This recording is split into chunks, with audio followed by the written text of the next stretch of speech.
Welcome to this UBC Talks webinar about green public procurement. My name is Lotta Lehti. I am project coordinator at the UBC Sustainable Cities Commission, and I will be your host today together with my colleague Maria Andreeva. So, how can public procurement create a more sustainable future? We will hear answers to this question in a minute, but first I will tell a bit about UBC and about this webinar series. Union of the Baltic Cities is a network involving around 70 member cities in the Baltic Sea region. It was established in 1991 and it supports smart and sustainable development of cities, especially through the exchange of knowledge and experiences. UBC works through 8 thematic commissions focusing on different sectors of the city life, such as education, health, culture, and safety. In the Sustainable Cities, in the Sustainable Cities Commission, we work together to support the sustainable development and green transition in cities, and also address cities' adaptation to climate change. Our secretariat is hosted by the city of Turku in Finland, and we work in this beautiful yellow building here. So we help cities to exchange experiences and best practices so that they can progress further. We are also active in international projects, such as the ones presented in today's webinar. In the UBC network, our commission coordinates the Sustainability Action Programme, a guiding document outlining the goals that our network aims to achieve. The program focuses on 5 topics selected as the most important during this decade: resource efficiency, water, mobility, biodiversity, energy, in addition to the cross-cutting issue of climate change in the middle there. So this UBC Talks webinar series addresses these topics in the regular editions. So these webinars are organized about 5 times a year. The webinars are open and you can always find recordings of the previous editions on our website and register also for the upcoming webinars. Today's webinar. So we are talking about green public procurement. As we all know, cities and the public sector in general can have a big impact on green transition through the procurement choices they make. This is why we at UBC want to support cities in adopting and developing green public procurement practices. We have associated partner status in the ChemClimCircle project, which develops trainings about circular procurement and therefore supports non-toxic and climate-neutral product choices.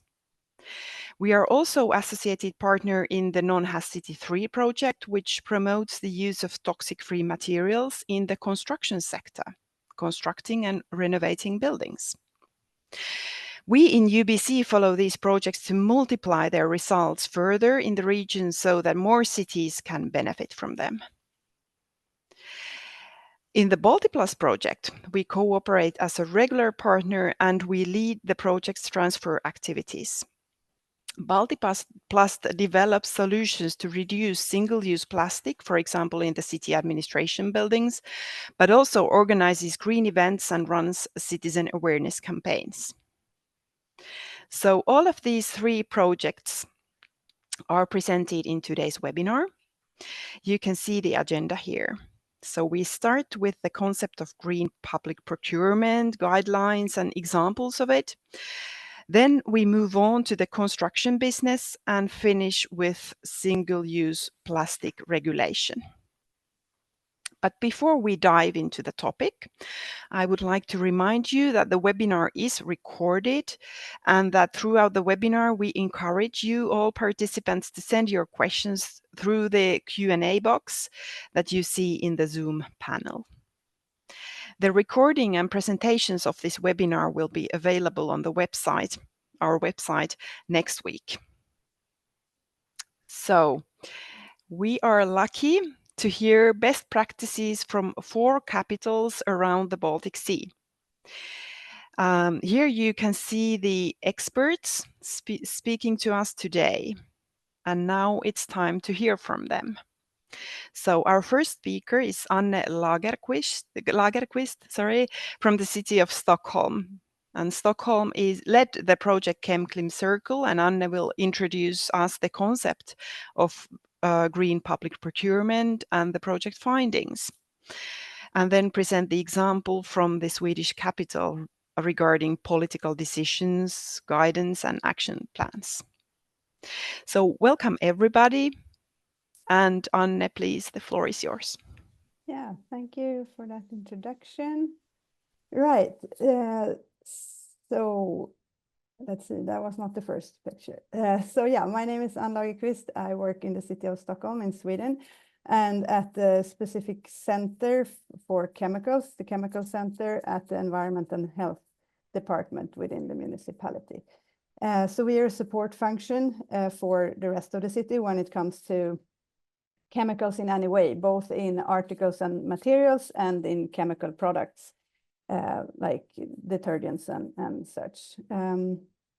So yeah, and we were the lead partner of the Interreg BSR ChemClimCircle project, which lasted from 2022 to 2024. So it just ended now at the end of September. But we will have a larger initiative starting in March. So I will introduce a bit about the sustainable public procurement, of which green public procurement is a part.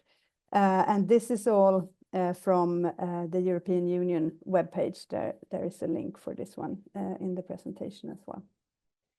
So sustainable public procurement includes both social, economic, and environmental aspects. And one part of this is then the green public procurement, which is defined as a process whereby public authorities seek to procure goods, services, and works with a reduced environmental impact. And this should be through the life cycle, so it shouldn't only be like at the procurement instance, but take the life cycle into account, and it should also have the same function as something alternative.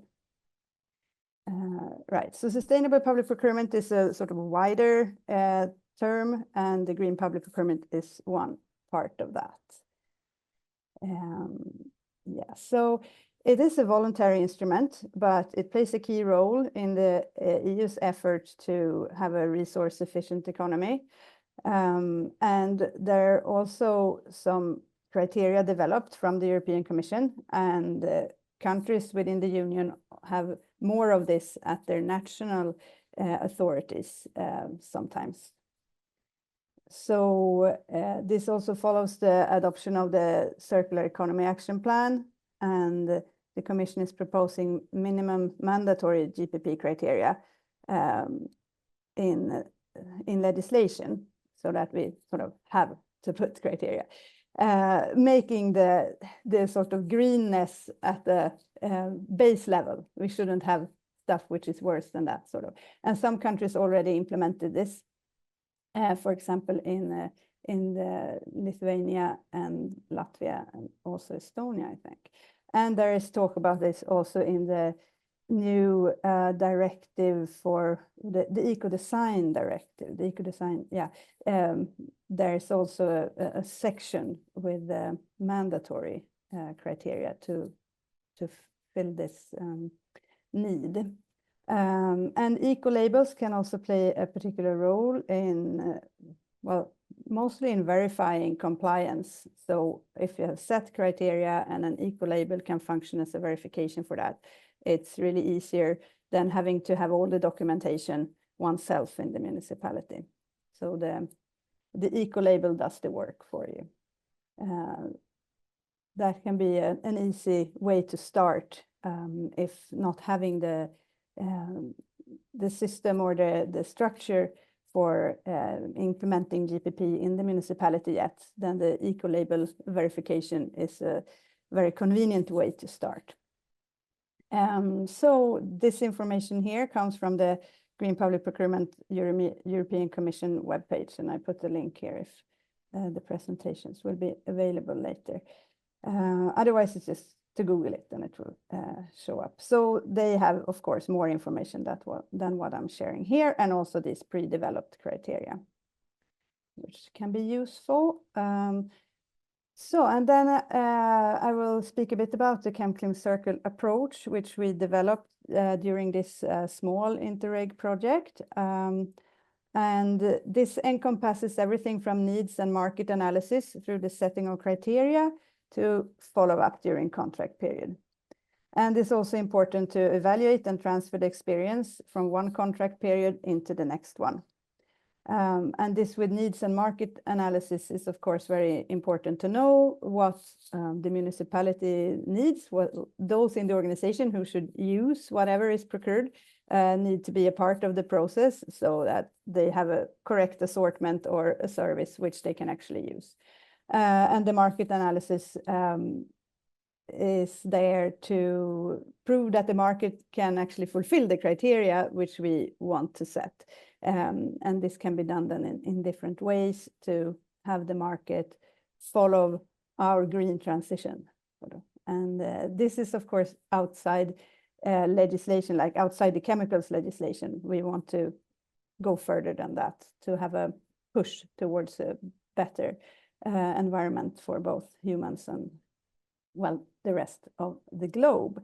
So we see that it's important to coordinate the work in the purchasing processes by a function in the organization and giving clarity for everyone involved.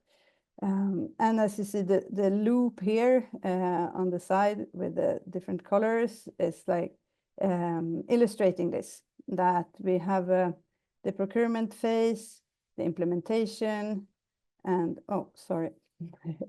the purchasing and use, how it's used, how the articles are used in the different parts of the municipality. And this is then resources. Can we recycle, or how to handle our waste? And then this goes back into the planning and the next procurement. So it's infinity, sort of. It just moves around and around. Here's then a suggestion for a process structure within the municipality. So as I will present a bit later, we need to have goals in the organization and prioritize. This is what the case from Stockholm is all about. But if we don't have goals and politically accepted goals and such, which states how the municipality should work, then it's kind of hard for each and every employee to really do things. So it needs to be set, and then it needs to trickle down through the organization. So here we have to prioritize which areas to focus on, where we gain the most of the time which we put in. And then we select the criteria and see if we need a market dialogue before advertising the tender. And during the tendering period, we need to be observant on questions concerning the sustainability criteria, and then maybe adjust them during the process, and then evaluate offers, of course. And here's where eco-labels can come in as an easy way to verify the set criteria. And then we have the follow-up and transfer of experience, as I mentioned in the previous slide too, which is very important, not to do the same mistake again and know how much we can push with sort of more or sharper criteria for the next period. No, it doesn't change. Yeah, okay. So within the ChemClimCircle project, we developed something called the matrix for prioritization of which contract areas to include sustainability criteria in. So this is a bit small now, but on one side we have the different contract areas, and then we have chemicals, climate, and circularity, which was the focus of this particular project. But there are, of course, other sustainability aspects which can also be included here after circularity. So here the thought is that one goes through all the contract areas, and these are generic contract areas, so one can add the ones which is most relevant for one's own municipality, and then tick each of these cells where we would like to prioritize for criteria in that sustainability area. So, so here's for chemicals, climate, and circularity, and there are some smaller headlines too, but one can of course do it with just the three areas. Here we put something which is like energy efficiency and such under climate, and durability under circularity, and other aspects. So this is available at the ChemClimCircle webpage for whoever wants to use it. We also made a scoping report seeing what the state of the art of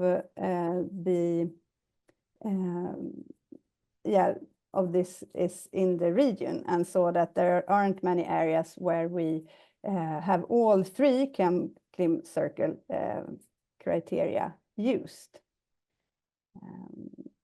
Let's see, and there's also training and guidance material, and I see that I have a bit of shortage of time, so you feel free to look at the ChemClimCircle Interreg webpage for more information on this, but this can be useful in the organization as a training concept. We also did the stakeholder map, and what I didn't mention so far that much are the suppliers, and these need to be involved, of course. I mentioned market dialogues, but the suppliers for the contract needs to be involved during the whole contract period to discuss how the contract functions and so on, because sometimes only 50% of the purchases are made from the assortment which was procured, and the rest is bought like outside of that or even from other suppliers, and this is not legal. So there is a contract controller needed for the contract period.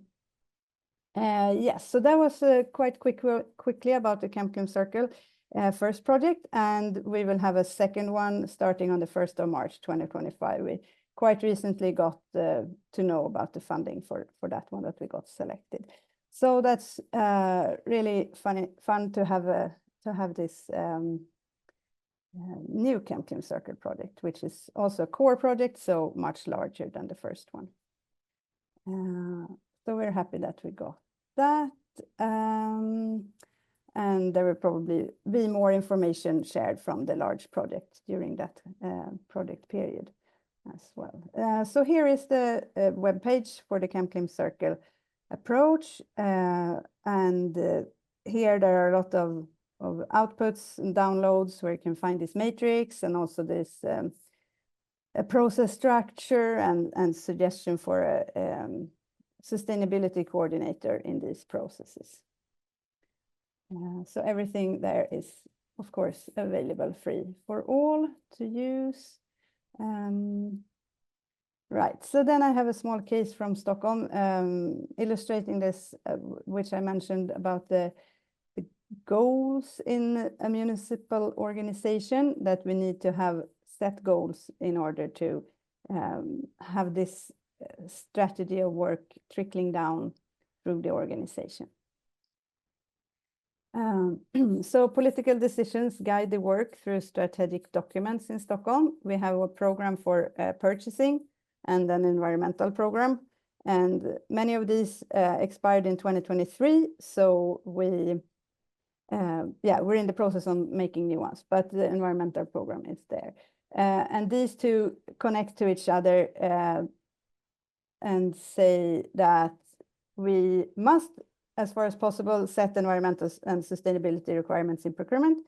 And in the environmental program, procurement is singled out as one of the strategic tools to implement the environmental program.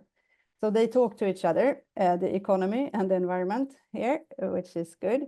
And then we have a application, how to apply this, guidance for applying the program for purchasing, and we have action plans under the environment program. So the environment program has these goals to be achieved, and this is politically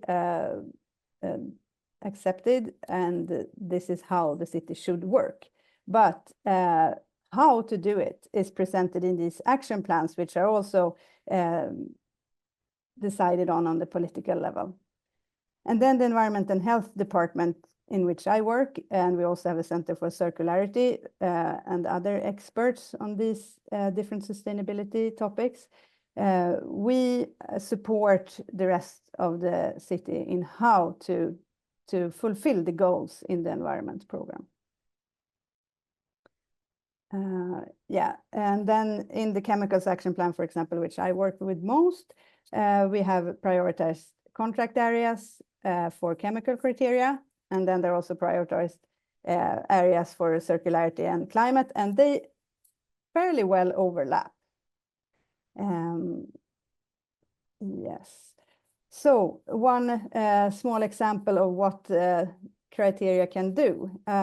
So the Chemical Center was working together with the procurement staff for the article specification, and we wanted a PVC-free assortment, free from this polyvinyl chloride plastic, and working with the follow-up together with the service department that does the procurement, and the education department for the schools buy about 1 million erasers per year, and now they are PVC free, but we needed to do the follow-up to have that because the supplier didn't do it properly at first in total. So the PVC erasers weigh 25 grams each, and this means that 25 tons of PVC was phased out each year. So even though it sounds like a very small thing, and we apparently purchase one eraser for every Stockholmer, although this is only for the schools, we get a lot of tons which can be exchanged per year. So it's also important to know what the substitute contains, of course. But this is to illustrate that as a municipality, it quite quickly gets to be large numbers. Yes, that was me. I hope I didn't overdraft my time too much. Thank you very much, Anne. This was very interesting, a great introduction to the topic, and it was also great to hear about the ChemClimCircle 1 project, if we can say so now, and this case, Stockholm. Thank you very much indeed, and I would like to remind the listeners that you can send questions all the time in the Q&A box, and also if we have time, well, at the end of this webinar, we will have some time for discussion, but we do not take any questions right now. Instead, we move on. So our next speaker is Satu Turula from the city of Helsinki, and she will tell us about circular, non-toxic and climate-friendly ICT equipment. Is this a mission impossible? So please, Satu, the floor is yours. Thank you so much, and good morning, everyone, on my behalf as well. My name is Satu Turula, and as said, I come from city of Helsinki, and I work there as an environmental expert and within the sustainability issues of procurements. And today I'm going to present you an example of our most recent ICT procurement, and I try to answer the question whether circular, non-toxic and climate-friendly ICT device is possible. Just a few words about Helsinki as a buyer. We are easily the Finland's biggest public buyer.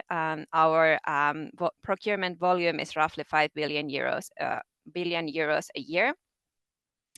And Anne told us about strategies and policies, and I can assure you that we have them in place already. Here I mentioned the circular economy goals that we have, and also the Nordic joint statement for responsible and circular smartphones. So it's not about whether we want to procure more sustainable or circular, but the question really is how we do it. And let's move on to the case. So the Digi Helsinki procured us the life cycle services for Helsinki's IT devices in 2023, and Digi Helsinki is a subsidiary of Helsinki. And it is responsible for tendering for the IT device and also the management of our ICT fleet. And this contract covers computers, tablets, workstations, and their lifecycle services, and also various accessories that go with the devices, such as headphones. And the contract duration is 6 years, and the contract value is 100 million euros. So it is a very, very big contract, must be one of the biggest that we have. We have one service provider who then provides us with all the life cycle services and different brands as well. And the user of this contract are city employees and also the pupils in City of Helsinki schools. And of course, we had sustainability criteria in place already before in our previous contract, but the level of sustainability was not where we wanted it to be. So we wanted to improve in some things. So we wanted to improve, especially in 4 things. And the first one is that we wanted to extend the life cycle of the devices.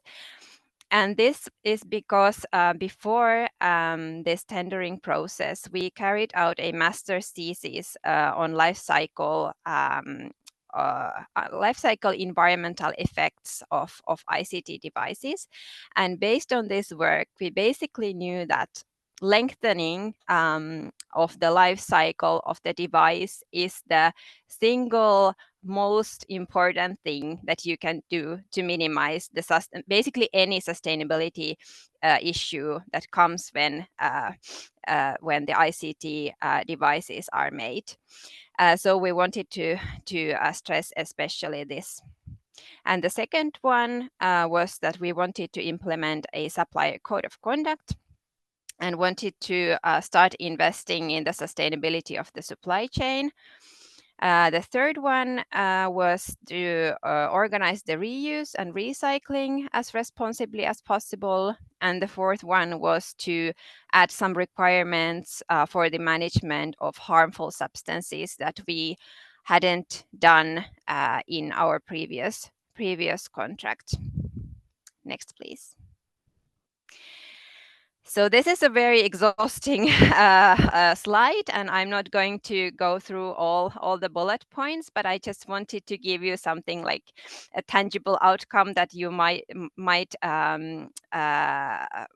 have with you when you next time start doing your procurement. So maybe you want to go through the list what we did, but I just want to highlight a few things. So here is the sustainability criteria that we used in this contract. The first thing that I want to mention is the buffer stock for device and circular device. This was something new that we tried, and I hope it's going well.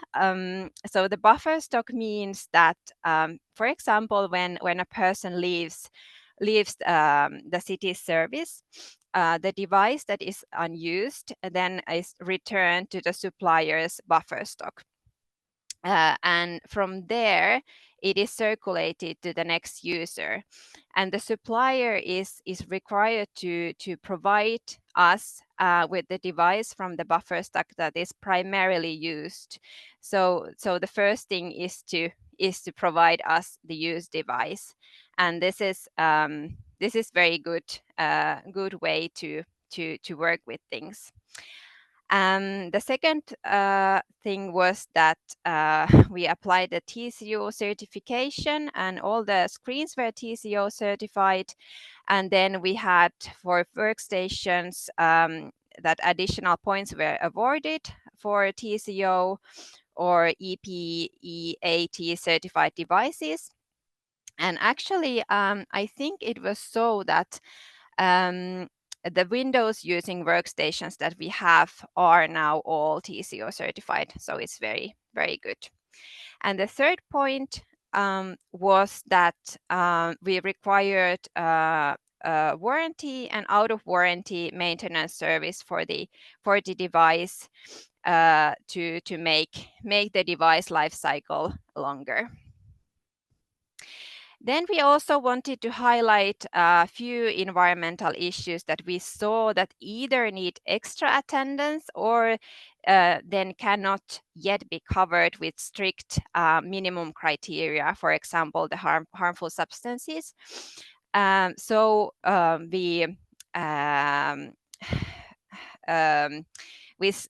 wanted the bidders were required to have this environmental plan, and they needed to submit it at the tendering stage. And the plan had to basically show how the tenderer would do some activities during the contract period. And the activities were actions to extend the life cycle of device, actions to promote responsible reuse of device, and then the actions to reduce the amount of harmful substances, both in devices and then in the production chain, and also the actions to collect and manage the data on the presence of harmful substances.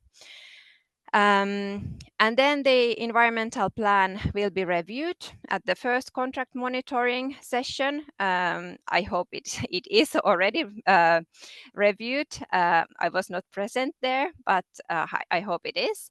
And then after this, the supplier will report about the implementation of the plan once a year to us.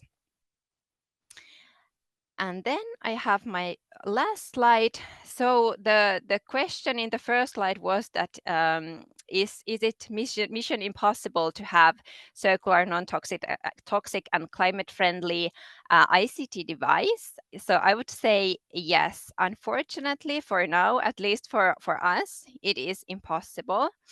But we have many things that we can still make better, and next we are going to consider these. First, we have to start thinking about piloting the procurement of refurbished or used device. So it is not enough that we only buy new device and then circulate them in our own use, but I would say that we also have to start thinking how we could pilot the procurement of refurbished and used device. Next thing is that we should have a common device policy for the whole city, and there we could or we should try to extend the life cycle of device as much as possible. At the moment, our city divisions have their own device policy, but I would say that it would be clearer if we would have just one. And then third thing is that we have to actively use our monitoring and reporting data to make better decisions, and to see like where our device is at the moment, and what is working, what is not working, and how much do we have these circular devices in place. And also provide this information for our policymakers, for example. Then we should start or we should launch the sustainability audits that we have not done yet, but we definitely should.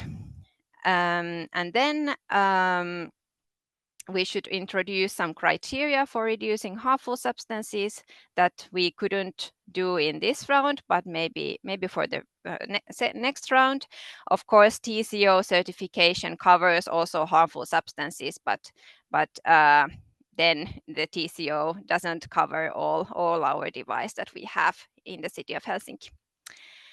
And the last thing is that we should start making market dialogue discussions on replacing strategic or rare raw materials. This is a very tricky thing, but we know that these materials are are found in the ICT device, and something we should do about that. Yes, that was my last slide, and thank you for listening. Thank you very much indeed, Satu. This was very interesting, and it's great to hear from the biggest buyer of Finland how you manage this. Yeah, thank you. I'm looking at the time now. If there are any acute questions from the audience, you may ask now, and you can also always write in the Q&A box. But before we move on to the next project, maybe a quick question to both Satu and Anne, because I was thinking during your presentations, this is not something you're doing alone. You need to communicate with plenty of different stakeholders. So what are your tips for like having them engaged? How do you engage your huge variety of stakeholders in this work? Good Anything? question. Yeah. Yeah, since I'm working a lot with the centrally procured assortments with this service department, which has the procurement unit for the cities, most of the cities' centrally procured contracts. The collaboration with these is extremely important, and we usually give like annual or biannual seminars for procurement staff and contract controllers to have everyone on board on like what the environment program says, and that this is actually what our politicians wants us to do, and how this then seeps through the organization and comes down to this eraser example that I had, like something in practice.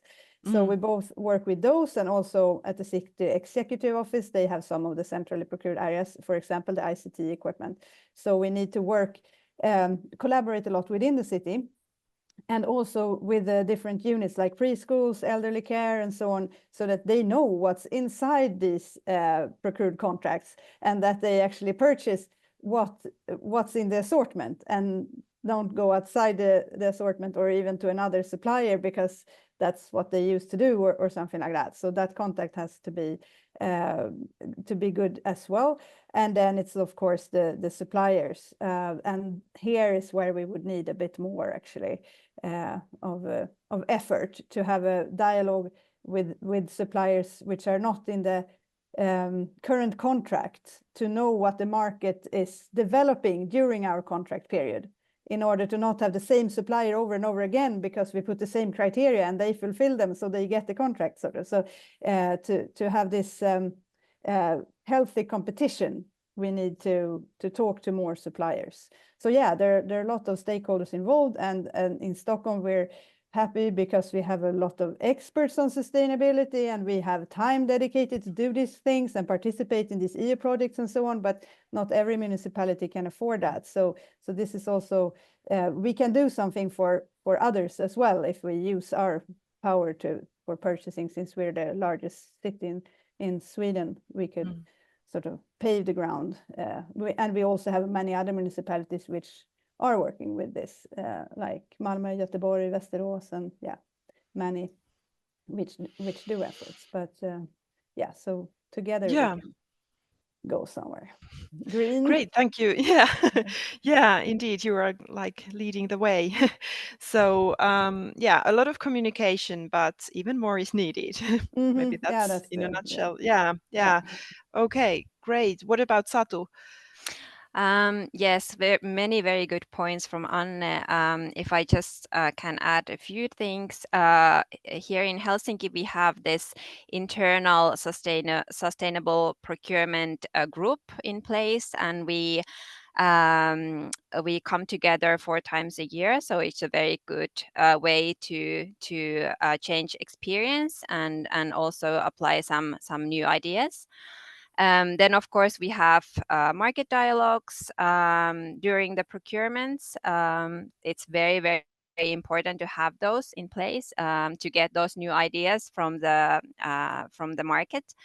And then, of course, we have many like international and national sustainability groups where we get the best ideas, and then we can circulate them around in our city organization. But yes, it definitely requires resources, and Stockholm has very very good resources. We don't have so many people working within this topic, but for sure, that's my role, for example, to circulate this or new ideas within the city. Great. Yeah. Thank you very much, Satu. So, okay, so you are also learning from Stockholm experiences and then Yes, also definitely. yeah, spreading the word within Finland, I guess. Yeah. So thank you very much, Anne and Satu. And now we move on to the NonHazCity 3 project. So we will learn about the criteria for avoidance of hazardous substances in constructions. So Normunds Vagalis from the city of Riga, which is the lead partner of the NonHazCity 3 project, will introduce the project's experiences and findings, and will focus on the case of renovation of social housing. Please, Normunds, the floor is yours. Thank you very much. I'm very happy to be here, and of course, good morning to everybody who joined us for this webinar. And really, as I was introduced, I represent Riga City Council, and both Riga City Council and NonHazCity Interreg BSR project that in which Riga is the lead partner. So today I'm going to speak about one case from many cases in NonHazCity 3, because we have 21 partner from 8 countries around Baltic Sea, and many of them are piloting their own local projects about tox-free, circular, and climate neutral construction of buildings. Today, I will speak about a case in Riga, renovation of social housing.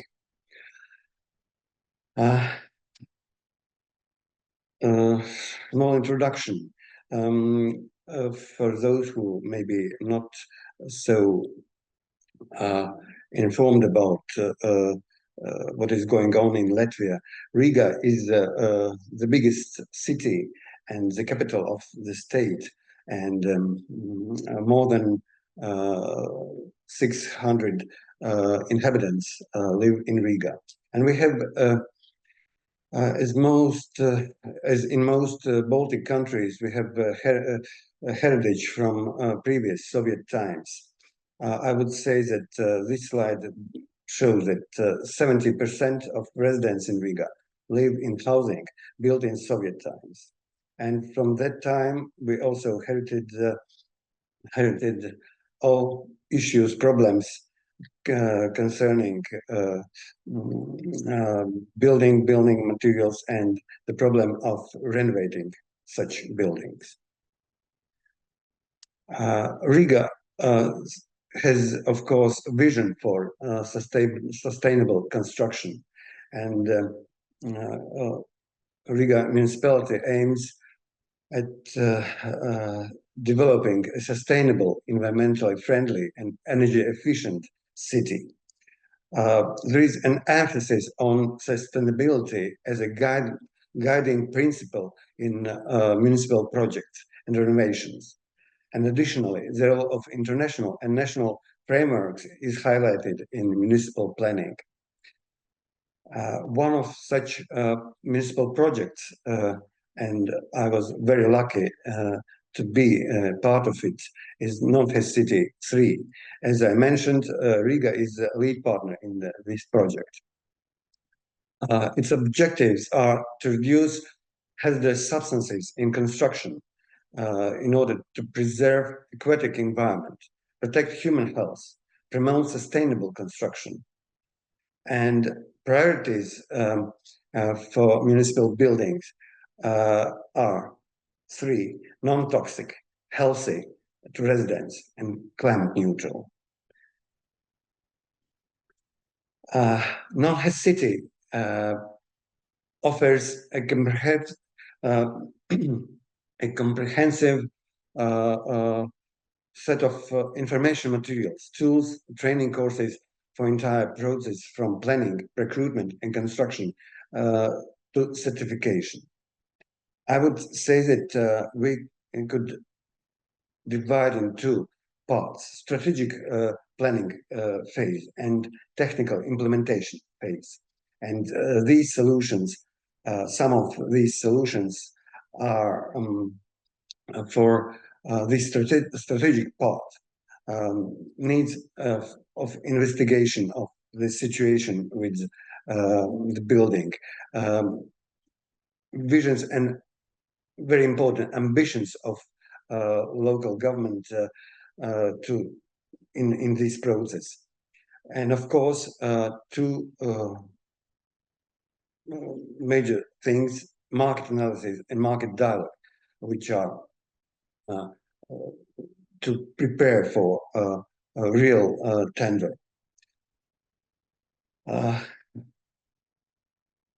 And of course, during this technical implementation phase, we check on these ambitions, all things from conceptual decision, design, detailed planning, construction, and of course, verification.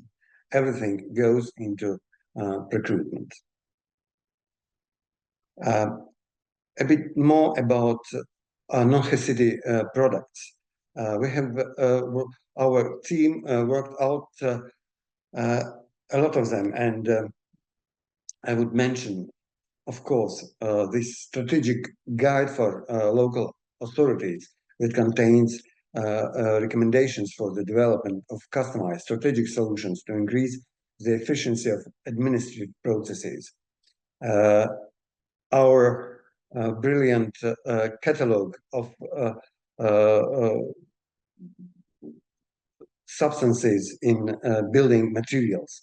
The catalog offers a collection of building materials and their hazardous components to help those who plan recruitments and construction stakeholders from construction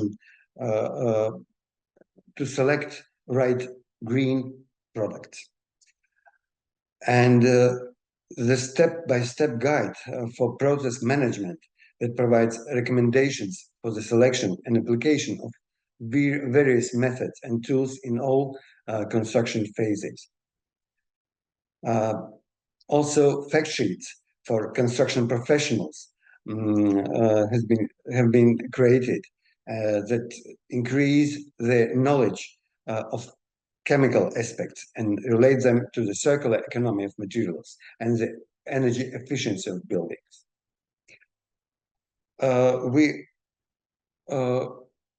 focus not only on professionals, but also to residents, citizens. And one of our products is a do-it-yourself guide for citizens that enables the realization of the building turnaround for do-it-yourselfers, those who renovate their flats or their houses and plan to do it. All these products we are tried, tested during in our pilots, and one of such pilots is Riga social housing renovation. Though I should mention that in that work, we also try one more solution ready that is very familiar in Scandinavian countries, in Sweden, for example, the BVB database of assessed building products. But for example, in Riga, we tested while preparing our procurement for renovating flats, so that to find how we can apply this, use this database in our local situation, local market. Also, some new two things that will come up soon are web app CheckID that really is for all citizens, that could they can use it and assess their exposure to endocrine disruptors in home environment and workplaces, and offer advice on reducing such exposure through doing, for example, do-it-yourself renovations.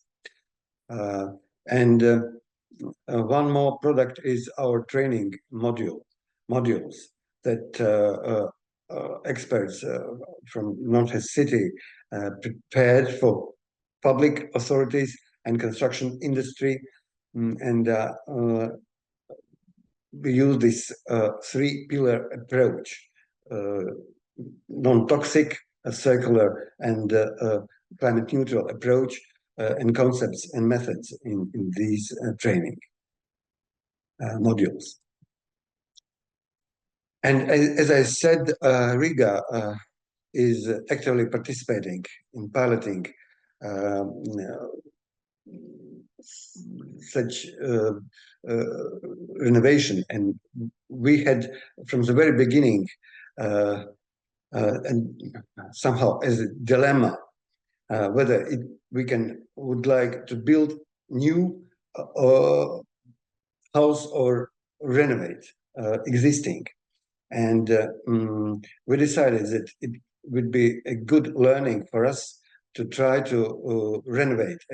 As I mentioned, 70% of how our buildings are from Soviet period, and here is one example: building on Ziepe Street 11. It is now became famous in Riga because local our ambitions are really to implement and use all our knowledge and tools and solutions from the project in this pilot. Short historical background: it's a 5-story dormitory that was built in early 70s, and nowadays it is uninhabited already since 2018. And if according to our plans, the existing building will be renovated, for municipality, it will be a good example how to establish a foundation for new construction practices within the whole municipality, and possibility to develop a model procurement strategy, provide shared green energy resources for tenants, and create physically and socially high-quality premises and outdoor spaces for future residents. And of course, not least, as we are have to have in mind that our target is also reduce maintenance costs in this case.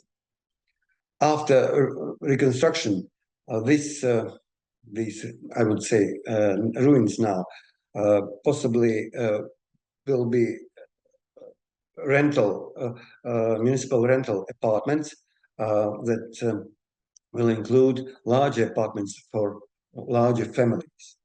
And it will include also 2 daycare centers for children and seniors, elderly people. Parallelly, we also look as a housing and environment department is the leading organization in Riga in housing questions. We also look at renovation of apartments within the NonHazCity 3 project. Our plans are renovate several vacant rental apartments owned by the municipality.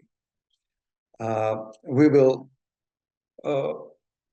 follow the following principles in renovating them. First is emphasize circularity. Try to reuse what can be windows, maybe some tiles and so on. And of course, use non-toxic and climate neutral building materials for that.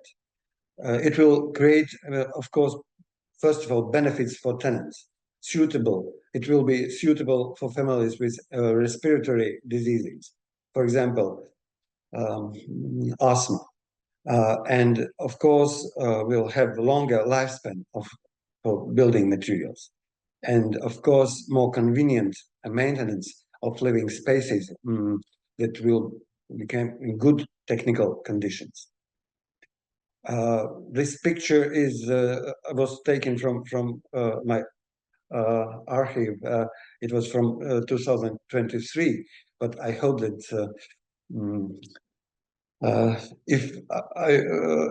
as we are on implementation stage, only preparing this, so next time I could show you our results better. Returning to the Street 11 project, I would say that in this time we have established big team for this project. 6 municipal entities plus project partners that we have here also in Latvia. And ambitions are used as many green solutions as possible. These are not only solar panels or heat pumps, sustainable industrial produced insulation solutions, wastewater heat recovery, and reuse materials as much as possible from beton, wood or metal things. And one of criteria is also usage of material data sheets, so that we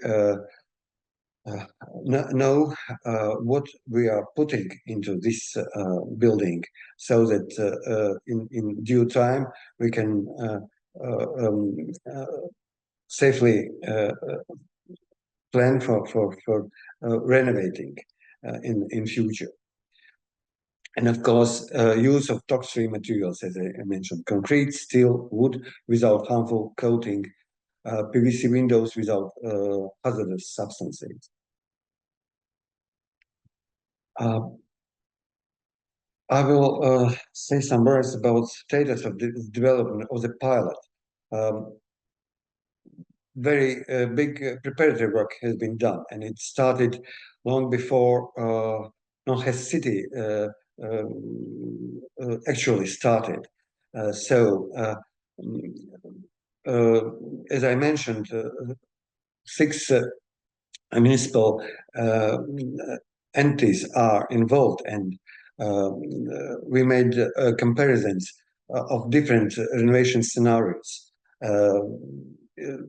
architectural preliminary analysis has been done, including material audits of existing material audits, what could be really made circular and reused, the process of renovation.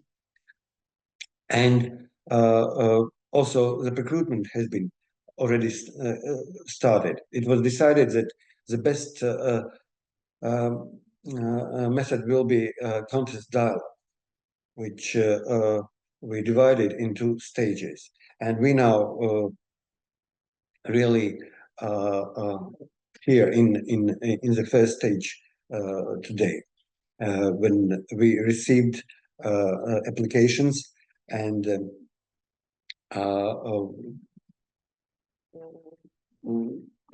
start evaluating them according to established criteria. But on this stage, we have only preliminary technical specification, as we plan that we will do these consultations with the best applicants and have dialogue about the technical specification and final version of technical specification in the second stage, when we expect that the finalists will submit the final offer, and including financial offer. And in this technical specification, we will, and NonHazCity 3 role is to include all these, our three-pillar approach, so that non-toxic building materials, speak on circularity and climate neutral solutions. I will skip this slide, as I mentioned a lot of stakeholders involved, from municipality, different institutions. And of course, also several projects, including NonHazCity, are involved in this pilot.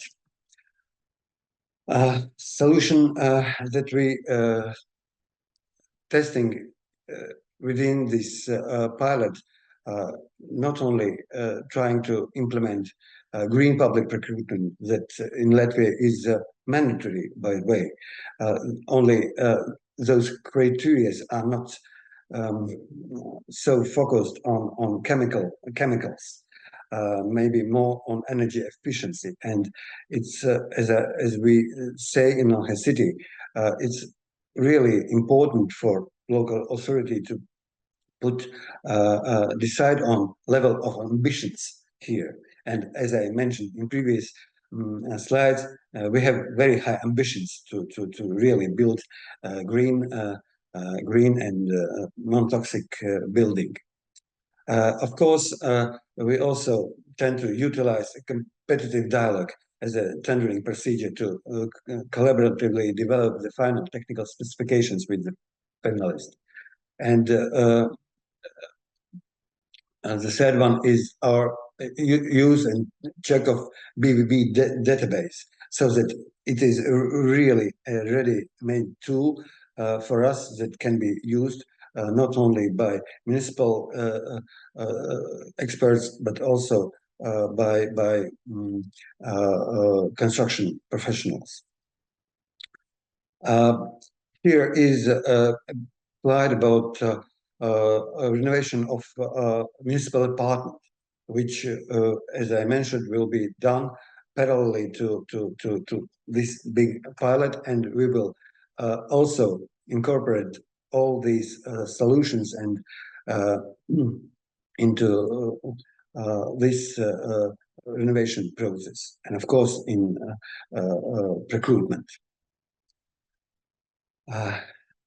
Yes, next time I will show much better slides when we show the results.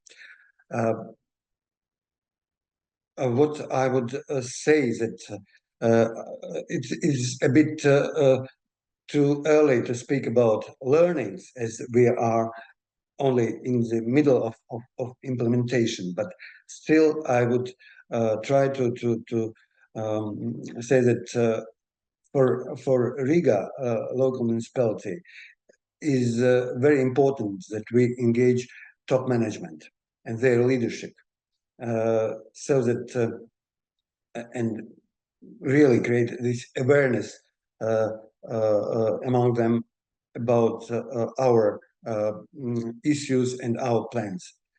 And of course, get on board as much politicians as possible, because such projects need support and also financial support.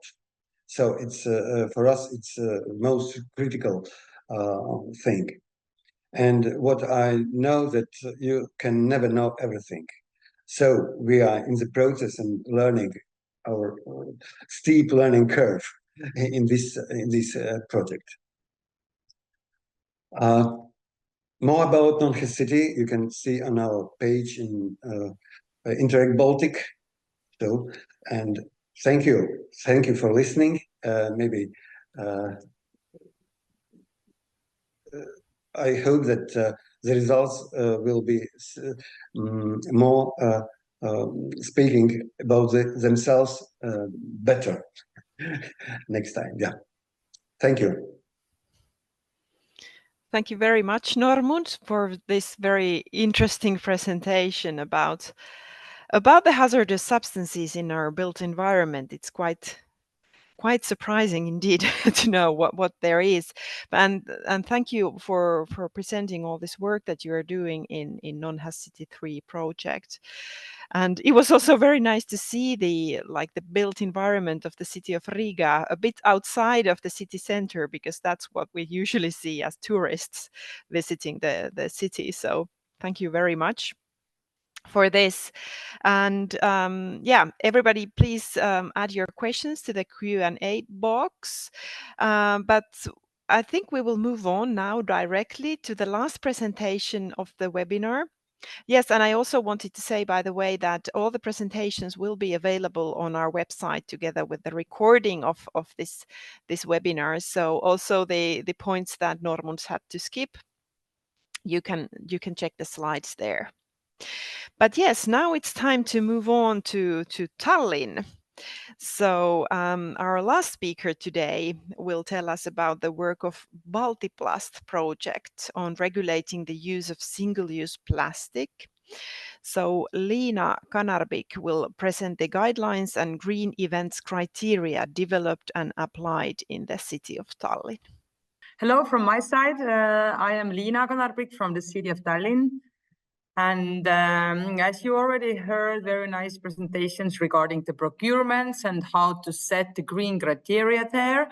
Then what I want to add is procurements are really strong weapon. Let's say this is something that the cities can do, maybe not so easily all the time, but actually cities do have the power in their hands when it comes to procurements. They can set the criteria themselves to some extent.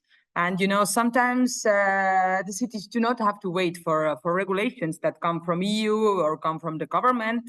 This is something that they can do within their organization or within their, let's say, area where they lay. So when it comes to strategic framework, then we all know that every city has its own strategic framework. We have really strong regulations, different action plans and development plans that really lay on the highest level of the strategic framework. Then we have some rules and regulations that are in the middle that do have the legal frame, and of course some guidance documents that just give the guidance, but they are not very binding. So regarding my presentation, I will focus on the middle part. Although it's called the guidance, but it's a strongly binding guidance, which means it's compulsory for all city authorities to follow. So it's called the guidelines for organizing sustainable events. How it all started, actually it was 21-22 when we assessed the current situation and we were just writing our waste management plan. And in this waste management plan, we set strong criteria saying that we want to promote reuse and want to move towards circular economy. And therefore, we wanted to create the guidelines for the city authorities. And before we just set all the criteria, we wanted to see how it is possible to organize a sustainable event. So for that, first we made the draft ready, and we had to find organizers to test the guidelines and to see if it's possible, what are the pros and cons, and if it's something that we can change in the guidelines before we make the regulation. So we had 4 events, 2 sports events, like a marathon, for example. Then we had a music festival and a family festival to see how the guideline works in different events. So we had a lot of meetings. We had a meeting with event organizers before the event, during the event, and after the event to see how all the criteria goes. Like, is it easy to follow it or not? And after all those meetings, we formulated the guidelines into strategic document. And in March 23. We announced the new guidelines, and as Tallinn was the green capital of Europe last year, then it was a really good year to do anything that was related to environment or sustainability. So this guidelines was announced and approved last year. So it's a mayor's order that applies to all conferences or seminars, receptions, entertainment events, and so on, that is organized by the city institutions, or actually also for the ones who get funding from the city. So in these guidelines, we have different focus areas, such as materials and purchases. We have catering and water use, waste management, transportation, energy and resource efficiency, impact on the venue, and communication. So there is something to do more sustainable way in all those focus areas. So that's why we have set different ones.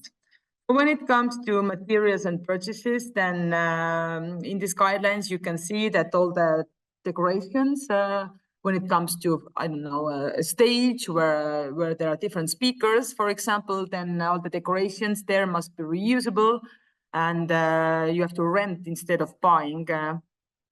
Of course, eco-labeled paper should be used, printing only when necessary. And when it comes to invitations and information materials that is sent on online or via email, then of course, after you do not use this information anymore, you have to delete the email or invitation, because we all know that e-waste is really a waste that we cannot see with our eyes, but it's really harmful for the environment. So when it comes to the name card holders or neckbands, they also must be reusable. So after the event, the organizer will collect all the neckbands and card holders back and use them in different another event. When it comes to souvenirs and gifts, when there is a presenter, usually you want to give them something to say thanks, right? So I think everybody has enough like mugs or pens or, I don't know, scarves or something like that. So nobody needs those items anymore. So we should move forward, and maybe we can support local, let's say, products when it comes to food and drinks, for example. So it's very nice to give something that's edible instead of items, really like items. When it comes to cleaning products, they must be eco-labeled and refillable, which means no single-use soaps or something like that can be used. So regarding catering and water use, I suppose you've all heard that since this January, only reusable containers and reusable cutlery is allowed in public events. But as we go back few years back, then it wasn't compulsory at that time. So we tested like how it's possible to use them in like different types of events when it comes to sports events and music festivals and so on. So, so yes, food and drinks may only be served in reusable containers and use only reusable cutlery in all public events in Estonia. Tap water should be used instead of bottled ones. Fill glasses only when needed. That means, for example, when a city authority is organizing some kind of banquet or some kind of seminar, then sometimes let's say wine or something is support for the visitors. So you do not have to open all the bottles. You only fill the glasses only when necessary and when only the visitors want. When it comes to small packets, small food packets, they're not allowed. You know, those small salt or sugar or pepper, coffee, honey, and so on. And if there is food left, then it must be distributed. The best way to distribute it is to the organizers or visitors, because they are already there. So we do not need extra transportation to take all this leftover food for, I don't know, for food bank or for other in need. But if there's a lot of amount food left, then we do cooperation with different social houses, so we can take the food there, for example. And there are other options like food cupboards where you can leave the food that's that's remained. And in these guidelines, it's also written that local and seasonal and organic food should be at least one option. This is something that I already said, since this January 2024, all Estonia, in all public events, you must use reusables, but Tallinn did it half year before the government, which means that city was a forerunner in that area, in that field. And of course, it was a really good year for us because of the Green Capital year, as I said before.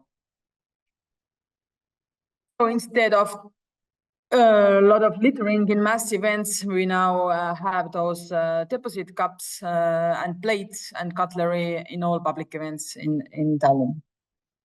So to move on, when it comes to waste management, I think it's very clear in all cities, all countries that the waste must be collected separately.